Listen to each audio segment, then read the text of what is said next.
Olá, chegando aqui para mais um vídeo do especial Raiva, Perdão e Compaixão, dessa travessia da raiva ao perdão, abrindo espaço para compaixão. Esses vídeos fazem parte do material de apoio para essa travessia, mas eles também estão disponíveis aqui de forma aberta e gratuita para a gente falar um pouquinho mais sobre esses assuntos, né? Hoje a gente vai falar sobre o livro Raiva, o vulcão que nos habita, da Paula Quintão. A gente está na parte 3 desse livro e vamos falar sobre o capítulo 6 e a conclusão. Capítulo 6 é Os Bombeiros e o Coração em Chamas. Então, para quem ainda não está acompanhando, não assistiu os outros vídeos, recomendo que assista os anteriores, né? No capítulo 5, ela comenta um pouco, então, sobre um curso, né, que ela fez, um curso de bordado, e ela fala que ela não sabia que nesse mesmo ano que ela fez o curso de bordado, também seria o ano de despedida do pai dela, né? Que o pai dela partiu, faleceu. E aí ela vai contando então a história do pai, que o pai tinha um sangue quente, né, esse sangue italiano, que ele sempre foi muito explosivo, e ele dizia: "Não, eu não vou mudar", né? Ela fala: "Meu pai sabia que esse modo de ser não era o melhor, mas por muito tempo parecia que a explosão da raiva era maior que ele. Como um urso que de repente fica gigante gritando, ele se descompensava e depois se sentia mal por ter ficado raivoso. Na infância, eu ouvia meu pai esbravejar vez ou outra: "Não vou mudar, eu sou assim." Mas ao longo da vida, eu vi meu pai coçando a cabeça e pedindo desculpas pelas vezes que sua explosão foi além do que gostaria. Administrar a raiva foi um grande avanço vivido pelo meu pai. Acredito que esse tenha sido um dos seus maiores trabalhos de transformação vivenciados nessa biografia, né? Então ela fala que ele, ao longo da vida, ele foi se transformando profundamente, ele foi se tornando mais sereno, mais compassivo, mais devoto, né? E que esse foi um dos trabalhos mais profundos que ela enxerga, né? De transformação nessa vida, né? Aí ela diz, né?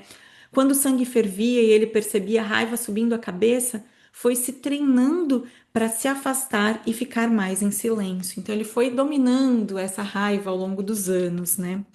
E o que que ela diz, né?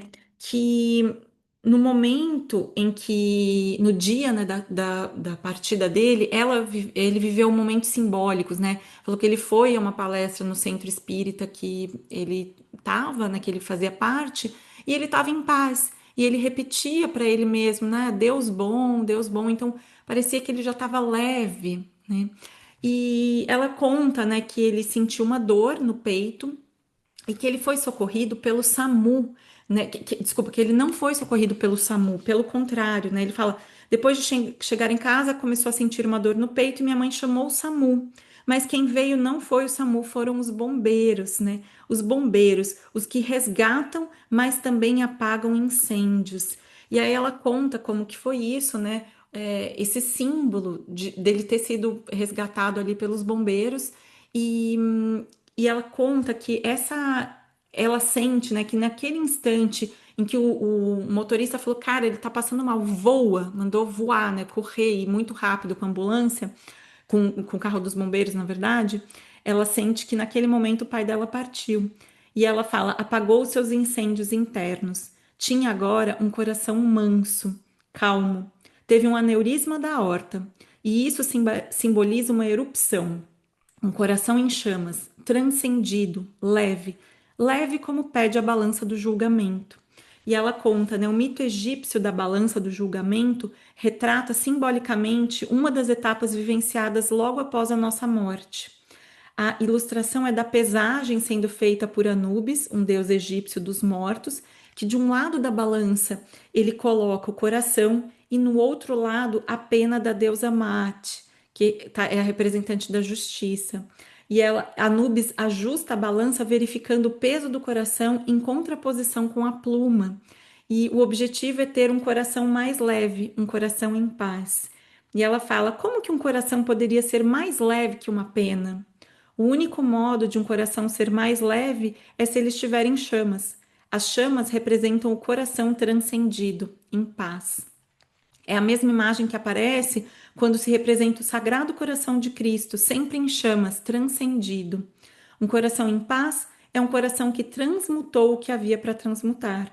um coração que se elevou tantas vezes ao topo dessa erupção interna para transformá-la em ação e em compaixão.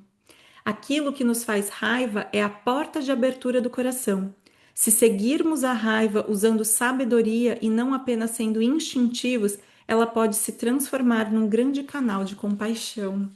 Então ela fala aqui, né, que dessa balança, né, que acontece quando a gente, né, morre, para ver se esse nosso coração ele está em chama, se ele está transmutado, se ele está pesando, né, o mesmo que uma pena, ou seja, se ele está leve, né? Então ele precisa ser mais leve do que a pena, e isso só vai ser possível se ele estiver em chama, se ele estiver transmutado, se ele estiver em paz, né? E aí ela fala, né, que essa raiva bem atravessada, ela vai abrir esse espaço para compaixão. E ela diz, né, que o pai dela deixou um legado, né, um coração gigante, um coração sábio, espiritual, em paz, né, que ele foi se transformando ao longo da vida. E a conclusão que ela deixa desse capítulo é siga. E aí ela fala de uma música, que é a Anger Never Dies, uma canção do Hooverphonic, né, que fala assim: Anger never dies, it's part of life, it's part of you. Ela diz, né, a raiva nunca morre, faz parte da vida, faz parte de você. Até eu tenho um episódio aqui do Inglês Terapia com Música, onde eu falo um pouquinho sobre essa música, né? Eu faço uma reflexão com relação a essa música. Porque é isso, a raiva, ela nunca vai morrer. Ela faz parte da vida, ela faz parte de você, ela faz parte de mim, ela faz parte da gente. Né? Quanto mais a gente ignora, a gente falou isso, né? Mais ela entra aqui em erupção, né? Então, ela fala, é verdade também que a raiva não vai bater na porta pedindo licença. Quando você menos esperar, ela estará sentada na sua cozinha, tomando do seu melhor café, encarando seus olhos com uma expressão firme e um tanto irritante.